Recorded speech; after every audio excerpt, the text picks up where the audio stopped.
Indiana spent nearly $500,000 to buy variable speed limit signs.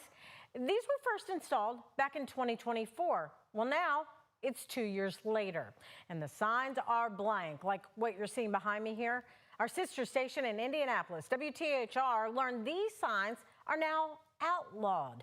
This is leaving some people wondering if they were just a waste of taxpayer money, all because of a new law that took effect July 1st. WTHR Sierra Putman has the story. Driving along this part of Interstate 465, the speed limit is 65 miles per hour. Clear as day on these standard white signs, but these variable speed limit signs are now covered in black. This contract shows the state bought 62 of them for more than $440,000. A new law now prohibits the Indiana Department of Transportation from using them. Will Coulteryan made this post on Facebook. We spent the money on it, and now just 2 years later, we're doing away with them. That, to me, seems like a waste. He's running as a Democrat for the District 40 state representative seat. His opponent, the incumbent Republican, co-authored the law, but Senator Aaron Freeman added the section banning the signs.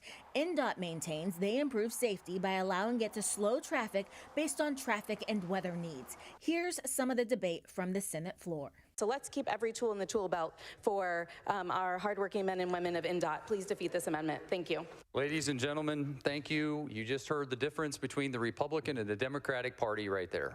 I am firmly of the belief that you as a driver can figure out when you need to slow down.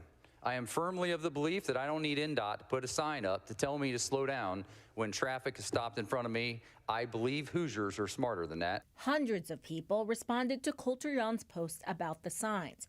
Critics called the signs unnecessary, confusing, and even a potential speed trap. But both sides agreed on one thing: leaving them unused is a waste of taxpayer money. 13 Investigates learned the law's impact went further. A May 27th memo from INDOT's chief engineer of construction says the agency will discontinue piloting the use of electronic speed limit signs in work zones, directing employees to remove and replace signs already installed. Warning: do not simply continue to use the sign in a non-variable speed manner. However, an INDOT spokesperson told 13 Investigates it currently believes the variable speed limit signs are still allowed in work zones, seeming to contradict the May memo.